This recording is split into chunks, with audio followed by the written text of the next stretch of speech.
유다의 왕 요시야의 아들 여호야김 넷째 곧 바벨론 왕 느부갓네살 원년에 유다의 모든 백성에 관한 말씀이 예레미야에게 임하니라. 선지자 예레미야가 유다의 모든 백성과 예루살렘의 모든 주민에게 말하여 이르되, 유다의 왕 아모니 아들 요시야 왕 13째 해부터 오늘까지 23년 동안 여호와의 말씀이 내게 임하기로 내가 너희에게 꾸준히 일렀으나 너희가 순종하지 아니하였느니라. 그러므로 여호와께서 그의 모든 종 선지자를 너희에게 끊임없이 보내셨으나 너희가 순종하지 아니하였으며 귀를 기울여 듣지도 아니하였도다. 그가 이르시기를 너희는 각자의 악한 길과 악행을 버리고 돌아오라.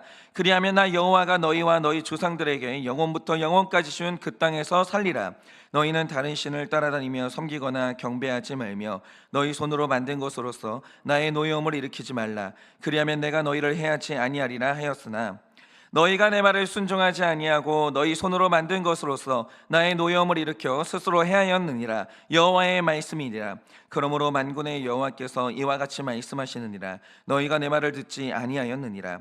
보라, 내가 북쪽 모든 종족과 내 종 바벨론의 왕 느부갓네살을 불러다가 이 땅과 그 주민과 사방 모든 나라를 쳐서 진멸하여 그들을 놀램과 비웃음거리가 되게 하며 땅으로 영원한 폐허가 되게 할 것이라. 여호와의 말씀이니라. 내가 그들 중에서 기뻐하는 소리와 즐거워하는 소리와 신랑의 소리와 신부의 소리와 맷돌 소리와 등불빛이 끊어지게 하리니 이 모든 땅이 폐허가 되어 놀랄 일이 될 것이며 이 민족들은 70년 동안 바벨론 왕을 섬기리라. 여호와의 말씀이니라. 70년이 끝나면 내가 바벨론의 왕과 그의 나라와 갈대인의 땅을 그 죄악으로 말미암아 벌하여 영원히 폐허가 되게 하되 내가 그 땅을 향하여 선언한 바 곧 예레미야가 모든 민족을 향하여 예언하고 이 책에 기록한 나의 모든 말을 그 땅에 임하게 하리라. 다 같이 읽겠습니다. 그리하여 여러 민족과 큰 왕들이 그들로 자기들을 섬기게 할 것이나 나는 그들의 행위와 그들의 손이 행한 대로 갚으리라. 아멘. 네, 오늘 또 예레미야 말씀 굉장히 중요한 말씀인데요.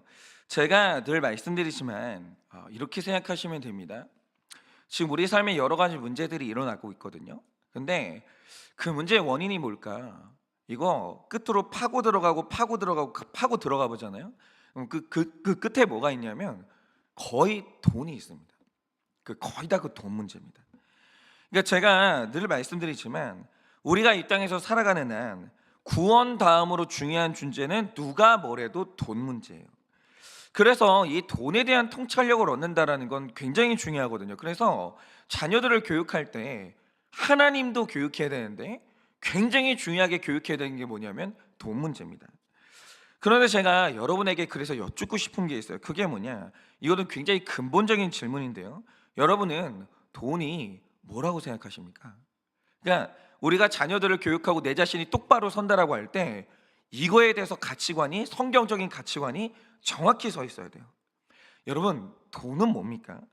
여러 가지로 설명할 수 있는데 제가 최근에 책을 읽다가 이것에 대한 굉장히 중요한 통찰 하나를 얻게 됐어요. 미국에서 굉장히 영향력 있는 작가 중에 모건 하우절이라는 사람이 있거든요. 근데 이분이 쓴 책 중에서 가장 유명한 책이 돈의 심리학이라는 책이에요. 그런데 이 책에 들어가는 글을 보면 굉장히 재미있는 예화가 이제 소개되는 게 있어요. 그게 뭐냐? 이 실제로 있었던 일인데 이 책을 쓴 이 작가가 그 대학 시절에 고급 호텔에서 주차 아르바이트를 할 때 본인이 직접 봤던 거예요.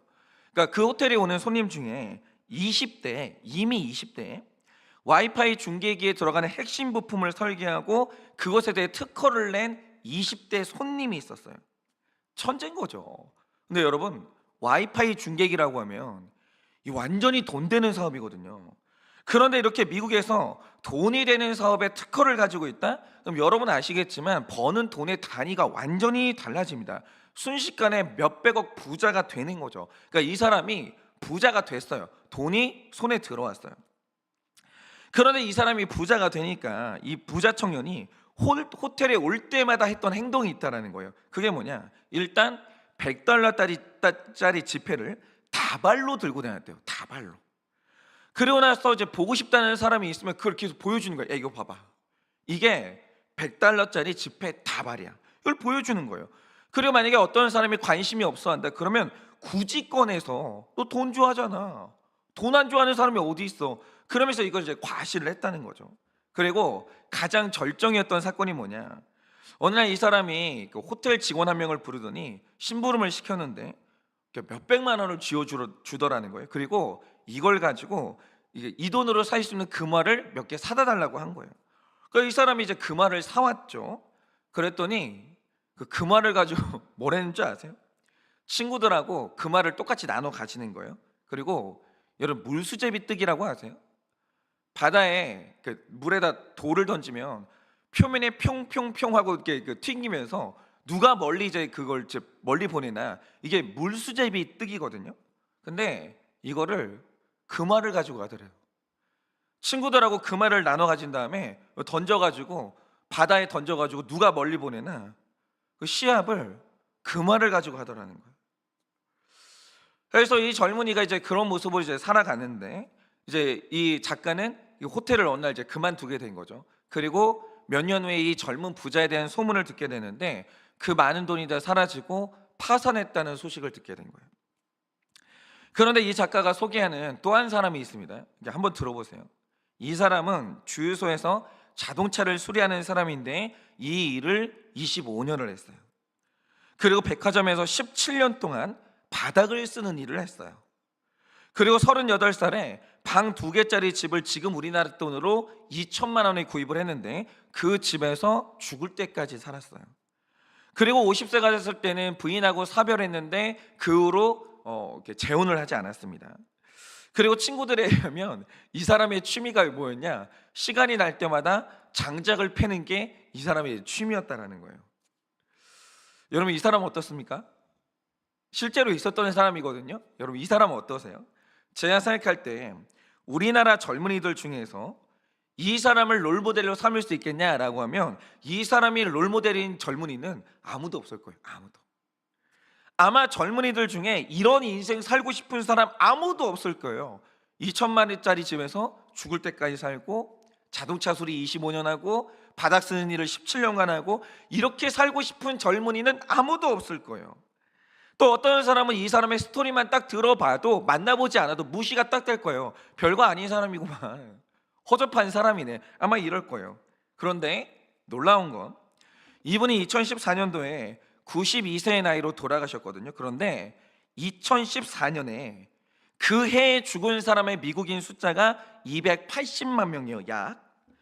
그런데 죽은 280만 명의 미국인 중에서 그 사람의 죽음이 뉴스 헤드라인을 장식한 사람은 아까 말씀드린 그 사람 한 명이에요.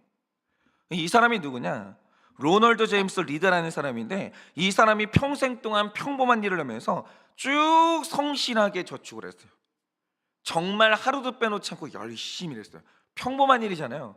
자동차 수리, 바닥 쓰는 일, 되게 평범하잖아요. 성실히 했어요.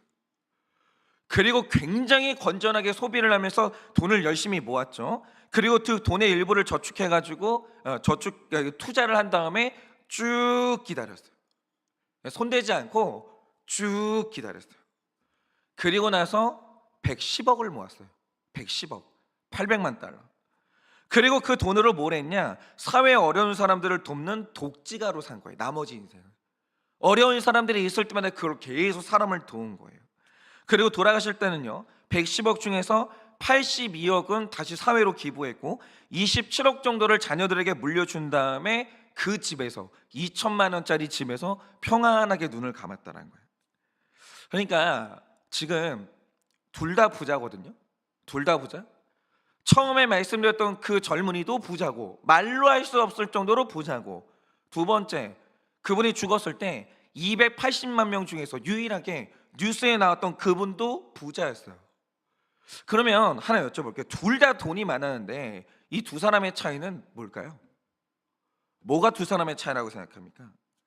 그러니까 제가 이걸 보면서 느끼는 게 뭐냐면, 확실히 돈의 가치라는 건 중립적이에요. 돈은 선도 아니고 악도 아닙니다. 그런데 이 돈의 문제에 있어서 핵심적인 문제는 뭐냐? 돈의 위치가 어디냐라는 거예요. 이 돈의 위치. 그러니까 한 사람의 내면 세계 안에서 돈이 두 번째로 위치하거나 세 번째에만 위치하고 있어도 이게 굉장히 위력적인 사랑이 되고 실제적인 선함이 돼요.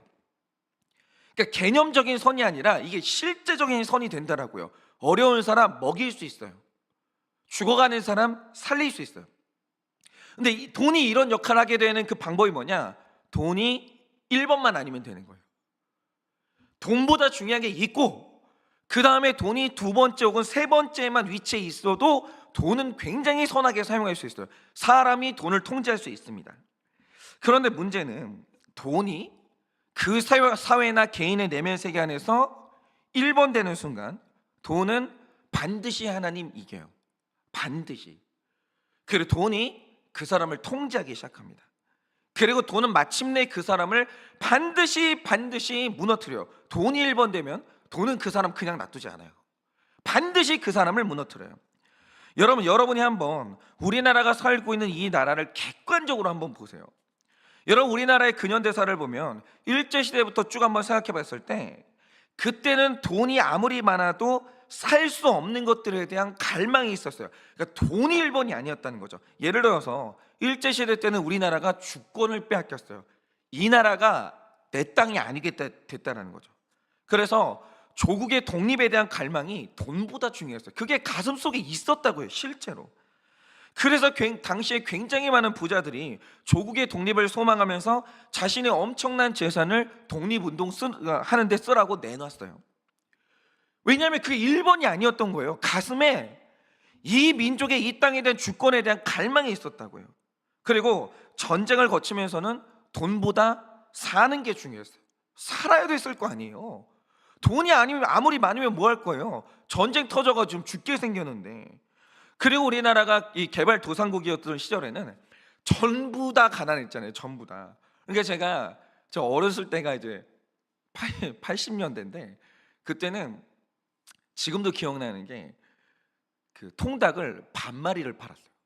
그러니까 한 마리가 아니라 반마리를, 이러면 진짜 되게 나이 많이 먹은 것 같은데, 어쨌든 반마리를 팔았거든요. 그러니까 그 당시에 한 마리를 다 살 수가 없었어요, 사람들이. 그러니까 통닭집에서 반마리를 팔았는데, 어릴 때 지금도 기억하면요, 아버지가 그거 사들고 오는 날은 냄새부터 나요. 계단에서부터. 그날 완전 파티하는 거예요. 그 반마리 가지고 진짜 행복하게 먹었던 기억이 있어요. 그러니까 모두가 다 힘들었기 때문에 힘을 합쳐야 이 나라 일으킬 수가 있었어요. 그래서 힘을 합치려면 이웃이 중요했어요. 관계가 중요했어요. 그런데 지금 우리는 누구도 부인할 수 없는 사실이 있어요. 그게 뭐냐면, 이제 대한민국은요, 힘이 없는 나라도 아니고 이제 더 이상 가난한 나라가 아니에요. 부자 나라예요. 이제 우리나라는 문화적으로는 전 세계에서 가장 영향력이 큰 나라가 됐고, 국방, 통신, 전자기술, 에너지 부문에서 이제 선진국이에요. 이게 허접한 산업이 아니고 핵심 산업에서 우리나라 굉장한 나라가 됐습니다. 그런데 선진국이 됐다, 이게 무서운 양면성이 있는데, 선진국이 됐다는 게 뭘 의미하겠습니까? 우리 민족이 역사상 처음으로 돈맛을 봤어요. 우리는 돈의 맛이 뭐냐, 이걸 지금 완전히 보고 있어요. 이 풍요의 경험. 이 풍요의 경험이라는 건요, 돈만 있으면, 만약에 이제 돈이 있어가지고 그 어떤 그 영역 중에서 제일 좋은 걸 산다, 그러니까 그 소비자가 하는 경험이 황홀해요. 완전히 달라지는 거예요. 완전히. 그러니까 집이라는 것도요, 돈이 있어가지고 돈이 없을 때 사는 집하고 돈이 있어가지고 비싼 집으로 딱 들어갈 때 이 소비자가 경험하는 이 경험이요, 완전히 달라집니다. 완전히. 급이 달라요. 그러니까 이 돈의 맛이라는 건 상상을 초월하는 쾌감인 거예요. 그래서 냉정하게 봤을 때 이제 대한민국에서 1번이 뭐냐, 누가 뭐래도 돈이에요. 근데 지금 돈이 이 나라의 1번이 됐다라는 건 판도라의 상자가 열린 거예요. 예를 들어서 예전에 아이들에게 너 꿈이 뭐냐라고 하면 훌륭한 사람 되는 게 꿈이었어요. 저 어릴 때만 해도. 그런데 지금 애들은 완전 그거 순진한 얘기예요. 요즘에 아이들에게 꿈이 뭐냐라고 물어보잖아요. 무조건 1번은 뭐냐? 답이 없어요. 그냥 그때 돈 많이 버는 직업, 이게 1번이에요. 결혼하는 이유도 돈이고요, 이혼하는 이유도 돈이에요. 심지어 신앙생활하는 이유가 뭐냐? 돈이에요. 사람들이 왜 기도하러 온 줄 아세요? 이게 기도 제목이 뭔지 아십니까? 기도 제목의 끝으로 들어가 보잖아요. 돈이에요. 다 돈이에요. 그런데 하나님보다 돈이 1번으로 올라선 이 사회가 얼마나 무서워지는 줄 아세요? 얼마나? 그러니까 이게 공통점이 있는데 그 사회는 인격의 소중함이 사라져요. 완전히 사라집니다. 사람이 전부 다 돈 버는 수단으로 보여요. 전부 다. 그래서 모든 기업들이요, 만약에 돈을 벌 수만 있다라고 하면 이제 수단 방법을 안 가려요. 그러니까 여러분이 한번 잘 보세요. 이게 선진국들마다 아주 중요한 현상이 하나인데, 돈이 1번으로 올라선 선진국 치고 우울증이나 공황장애, 각종 불안 증상이 폭증하지 않는 나라가 없어요. 그런데 한번 생각을 해보자 이거죠. 이상하게도 선진국으로 들어가기만 하면 그 나라 사람들은 육체의 문제는 해결이 되는데 왜 정신적인 질병이 폭증을 할까? 이유가 뭘까? 그 원인이 뭐냐면, 그럼 잘 보세요. 중독에 있는 거예요. 왜냐? 돈이 1번이라는 사회는 기업들마다 돈을 벌기 위해서 이제는 수단 방법을 안 가려요. 그러면 여러분이 생각을 해보세요. 사람들로 하여금 우리 회사 상품을 계속 사게 만든다라고 할 때 가장 좋은 방법이 뭐겠습니까? 중독성이 있게 만들면 되는 거예요. 그래서 음식도 중독성 범벅이에요. 이제 더 이상 인정사정 봐주지 않아요. 그러니까 이상한 게 뭐냐면 선진국들마다 암 발생 비율이 폭증해요. 왜 그러냐? 완전 다 중독 물질 범벅을 만들어 버리는 거예요. 그리고 영상 콘텐츠도 중독성으로 범벅을 만들어놔요. 여러분, 영상 만드는 사람들이 어떻게 하면 애들이 중독되는지 다 알아요. 아주 범벅을 만들어요. 범벅을. 그리고 모든 제품과 가치관에 중독적인 요소를 전부 다 집어넣는 거예요. 이제 수단 방법 안 가리는 거예요. 돈을 벌 수 있다면. 그리고 그 중에서 압도적으로 강력한 이 중독 요소가 바로 성적인 자극이에요. 여러분, 지금 이 선진국에서 성 콘텐츠에 대한 수요가 얼마인지 아십니까? 2조가 넘어갔어요 이미. 그러니까 돈 벌 수만 있다고 하면 이건 그냥 물불 안 가린 거예요. 그래서 우리 모두가 이제, 여러분 지금 우리는 이 나라에 살고 있잖아요. 선진국에 살고 있잖아요. 우리 모두가 직면해야 되는 사실이 뭐냐? 지금 젊은이든 나이든 사람이든 할 것 없이 중독이 다 있다는 거예요. 그냥 이렇게 생각하시면 되는데, 그게 뭐냐면 이 병든 사회에 살고 있는, 이미 돈이 1번이 돼버린 사회에 살고 있는 우리는요, 나도 모르는 중독이 완전히 쩔어 있어요. 완전히 쩔어 있어요. 여러분, 지금 통제가 안 되는 중독들이 다 하나씩 있으신 거예요. 다. 이 지금 완전히 쩔어 있어요. 다. 그러니까 나도 모르게 이제, 그래서 일어나는 일이 뭐냐면, 나도 모르는 사이에 중독 물질이 공급되지 않을 때 원인을 알 수 없는 분노, 그 짜증, 불안, 공황장애, 우울함, 이게 지금 우리가 달고 사는 거예요.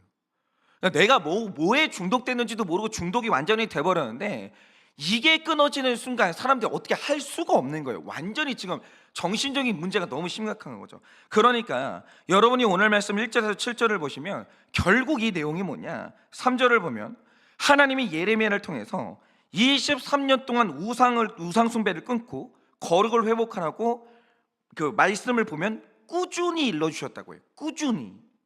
그리고 4절 말씀을 보면 모든 선지자들 너희에게 끊임없이 보내셨다라고 해요. 꾸준히 했고 끊임없이 보냈어요.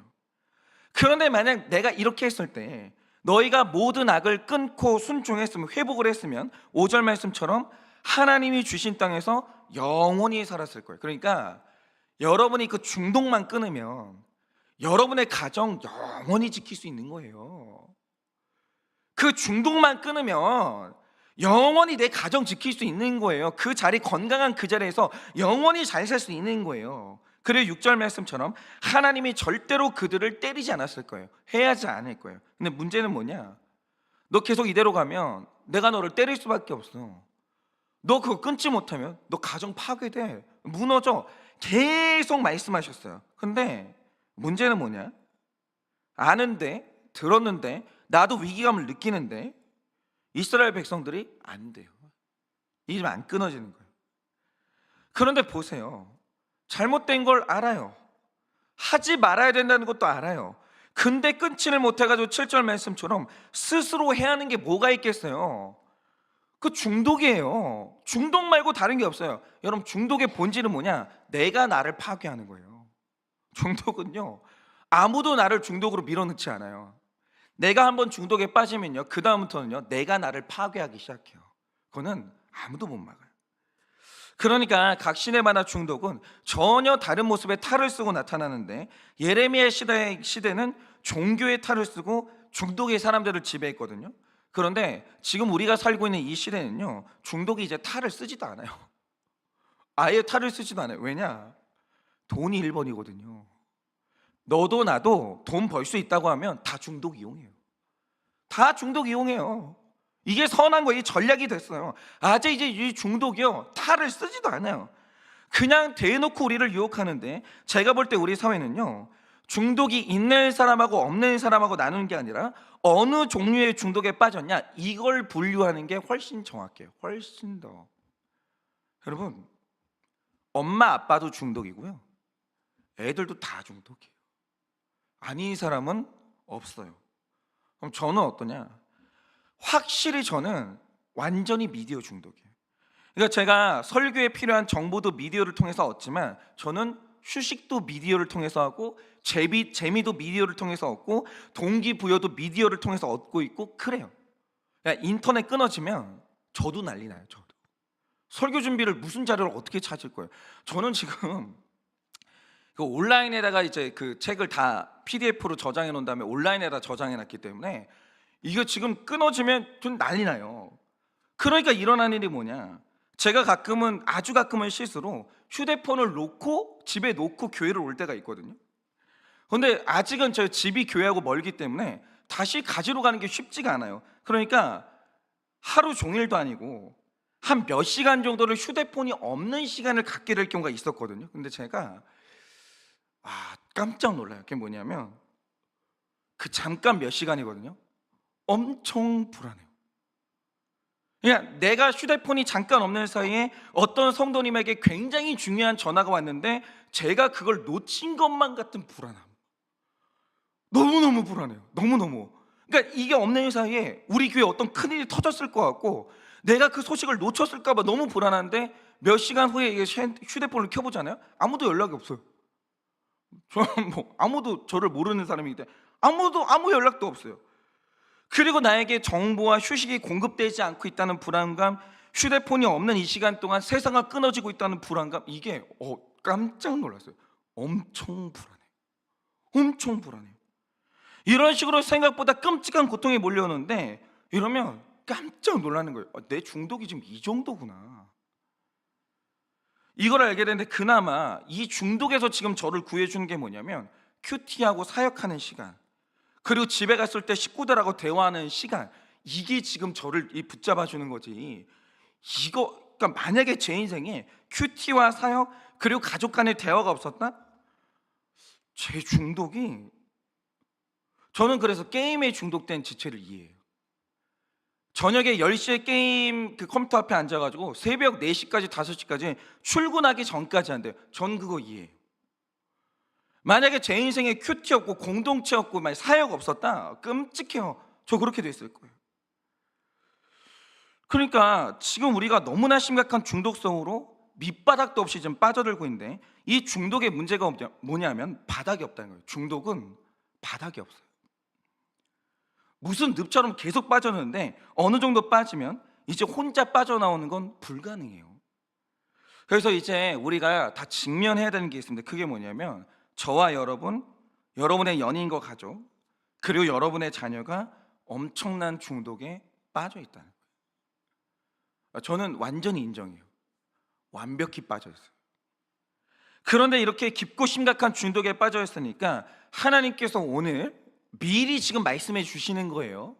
미리 하나님께서 우리를 구하는 이 건강함을 회복하는, 영성을 회복하는 처방을 주시는 거예요. 그 처방이 뭡니까? 이게 핵심인데, 11절이 말씀하시는 것처럼 70년 동안 내가 너에게 이 바벨론 왕을 보낼 테니까 너는 70년 동안 바벨론 왕을 섬기라는 거예요. 그러면 70년 동안 바벨론 왕을 섬기라는 말씀의 뜻과 실제적인 적용이 뭐냐라는 거죠. 그러니까 여기서 70년은 마법과 같은 특정한 기간을 말하는 게 아니에요. 이게 내 인생에 여러분이 어떤 것에 중독됐든지 간에 이게 하나님이 정하신 이게 끊어지는 시간이거든요. 그런데 이 시간 동안 그냥 있는 게 아니라 말씀하신 게 뭐냐면 다른 사람은 안 돼요. 바벨론의 밑으로 들어가서 너는 바벨론하고 살아야 된다는 거예요. 섬기라는 거예요. 그러면 이게 뭐냐? 일단 우리가 이제 여러분들이 이제 판단이 딱 섰을 때 일단 우리가 가장 먼저 섬겨야 될 바벨론이 있어요. 여러분의 자녀를 잘 보세요. 여러분 스스로를 보세요. 만약에 여러분이 심각하다 중독이, 그러면 꼭 만나야 되는 바벨론이 있는데 바로 그게 정신과 병원 의사 선생님이에요. 요거 아직도 이 말이 낯선 분들은 촌스러운 분들이에요. 이게 2025년도에 가장 중요한 주제예요. 그러니까 제가 그 2025년도 그 목회 트렌드 이제 그 분석한 걸 보니까 다른 나라 사람들은 그 서구권의 사람들은 자신한테 문제가 있을 때 이 정신과적인 병원 서비스를 받는 비율이 30% 가까이 돼요. 우리나라 사람들은 심각해도 정신병원 서비스를 받는 비율이 11%에 불과해요. 현저히 떨어지는 거예요. 나머지 사람들은 다 혼자 고통받고 있어요. 그래서 우리가 의사 선생님을 만나러 가야 되는 거예요. 그런데 자, 오늘 이스라엘은 끊고 싶으나 이제 끊어지지 않은 중독이 있다는 게 판명이 됐어요. 그러면 이런 사람들은 밑으로 들어갈 바벨론이 있는데 이 시대에 가장 중요한 바벨론이 정신과 의사 선생님이에요. 그러니까 아직도 우리는 무지하고 교만한 게 있어서 정신과를 가서 약을 먹는다라고 하면 내가 되게 이상한 사람이 된 것 같아가지고 자존심이 상해하는 분들이 있거든요. 그런데 실상이 뭐냐? 이상한 사람 맞아요. 여러분이 얼마나 이상한지를 모르세요? 지금 그 있잖아요, 되게 이상한 행동들 하고 계시는 거예요. 주제에 맞지도 않는 진짜 이상한 소비, 자기 신분에 맞지도 않는 이상한 행동들, 그리스도인에도 불구하고 도저히 끊어지지 않는 어떤 악한 습관들. 안 이상한 것 같으세요? 지금 여러분만 모르시는 거예요. 여러분 목장 사람들은 다 알아요. 여러분이 지금 얼마나 이상한지. 환자가 맞다라는 거예요. 그러니까 이스라엘이나 우리나 내가 환자고 치료받아야 된다는 사실을 인정하는 게 가장 중요해요. 여러분 이상하다 싶으면 치료 받으시면 돼요. 그러니까 이런 거죠. 콜록콜록 기침이 나와요. 그냥 쓸데없이 무슨 고생하지 마시고요, 병원 가세요. 정신과도 이런 거예요. 근데 다들 이걸 안 해요. 왜냐? 이상하게 정신과를 갈 때는 자존심이 상해요.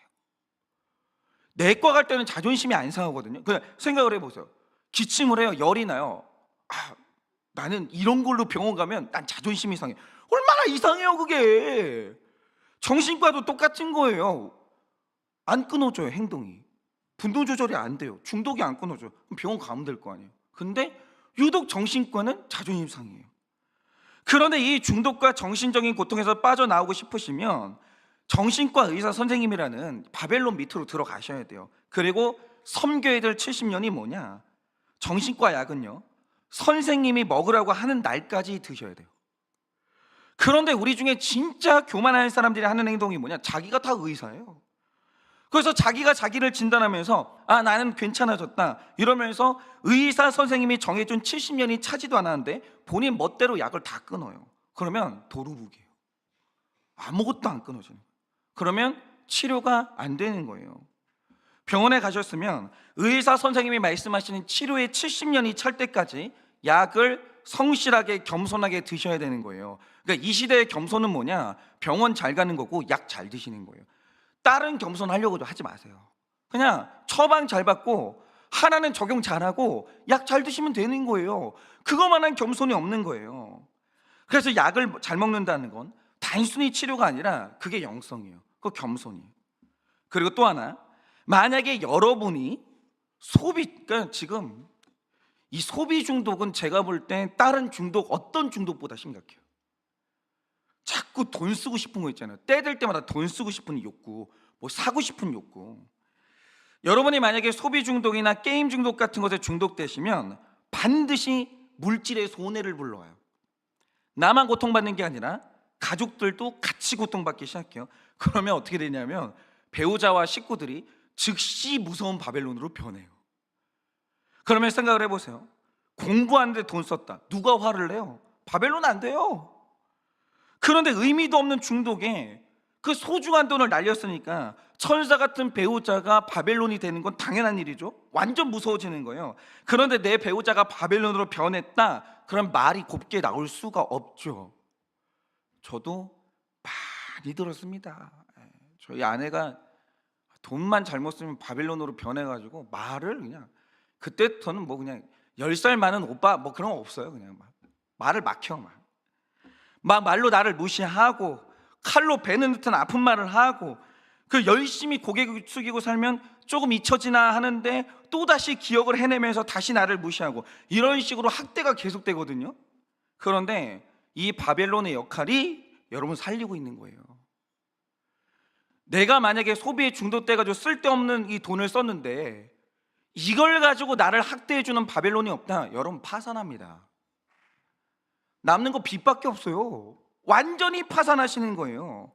중독은요, 바벨론으로 변한 내 식구의 학대, 무시, 이 아픈 말들, 이게 완전히 차올라야 질리면서 끊어지는 거예요. 그러니까 바벨론이 여러분을 사로잡고 오늘부터 당신은 용돈 받았어.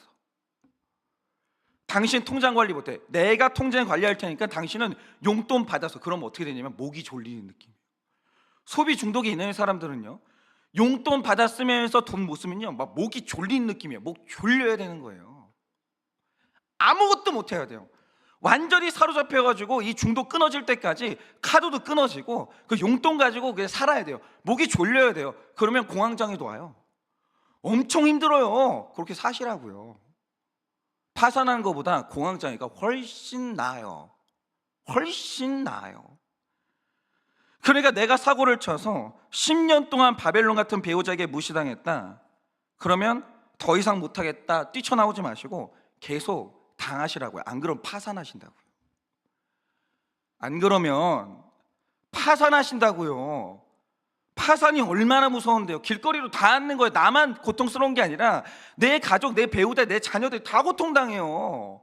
그러니까 파산당하기 전에 차라리 공황장애로 빠지세요. 차라리 목이 졸리는 고통을 당하세요. 바벨론 밑에서. 그리고 그 소비 중독에서 빠져나가세요. 계속 의심받으세요. 계속 환자 취급당하시고요, 계속 무시당하세요. 그런데 그거 잘해서 70년 채우시면 드디어 중독에서 빠져나오는 거예요. 진짜 이 바벨론 밑에서 사는 70년이 고통스럽죠. 엄청 고통스러워요. 근데 중요한 게 뭐냐, 그래야 살아요. 그래야 살아요. 그래서 사실은 공동체가 이거 바벨론 역할을 해줘야 돼요. 그냥 소비 중독이 있고 뭐 게임 중독 있고 성 중독 있고 막 이런 중독이 있는 분들한테 수시로 전화해야 돼요. 돈 얼마 쓰셨어요? 약 드셨어요? 안 드셨어요? 왜 그러시는 거예요? 이런 식으로 계속 해줘야 되는 거예요. 그래서 오늘 당장 일단 여러분 어떤 심각한 중독이 있으십니까? 일단 나의 중독이 심각하다, 이 사실을 인정하시고 그 실체를 마주하시고, 내가 만난 바벨론이 있으면 그 밑에서 70년을 사세요. 그거 하나님이 보내신 천사인 거예요. 그래서 우리 모두가 다 바벨론 밑에서 그렇게 힘들게 살다가 중독에서 빠져나와서 건강한 삶을 사는 우리 한일교회 모든 성도님들 되시기를 예수님의 이름으로 축원합니다. 이 시간 제가 기도하고 축도함으로 예배를 마치겠습니다. 기도하겠습니다. 하나님, 다 중독되어 있습니다. 이 시대가, 이 세상이 이제 돈이 1번이 되어서 사람이 중요하지 않습니다. 돈 벌 수 있으면 사람에게 중독시켜서라도 그렇게 돈을 버는 무서운 세상이 되었고, 이제 우리는 다 중독이 되었습니다. 나는 무엇에 중독이 되었습니까? 나는 무엇을 끊지 못하고 있습니까? 무엇 때문에 하나님을 사랑하면서도 하나님과 멀어지는 선택을 나도 모르게 하고 있는 것은 무엇입니까? 주님, 이런 우리를 구하시려고 오늘 우리에게 무서운 바벨론을 보내시고 하나님께서 말씀하시길 그 바벨론과 내가 정한 70년 동안 살아내라고, 절대 너는 빠져나오지 말고 거기서 살아내라고 말씀하십니다. 그래야 우리는 중독으로부터 해방되는 것입니다. 그러니 오늘도 중독에 빠진 나를 위해서 나에게 잔소리해주고 나를 무시해주고 의심해주고 나를 억누르는 그 모든 바벨론들을 감사히 여기게 하여 주시고 그와 70년 동안 잘 살아 모두가 중독에서 자유한 우리 성도님들 될 수 있도록 은혜를 허락하여 주시옵소서. 지금은 우리 주 예수 그리스도의 은혜와 하나님 아버지의 그 크신 사랑과 성령님의 위로하시고 교통하여 주시는 그 역사하심이 오늘도 나를 이 중독에서 꺼내기 위해 나에게 보내신 그 천사 같은 바벨론과 잘 살아 오늘도 건강한 삶을 살기를 원하는 사랑하는 모든 성도들의 머리 위에 지금으로부터 영원 무궁토록 함께 있을지어다. 아멘.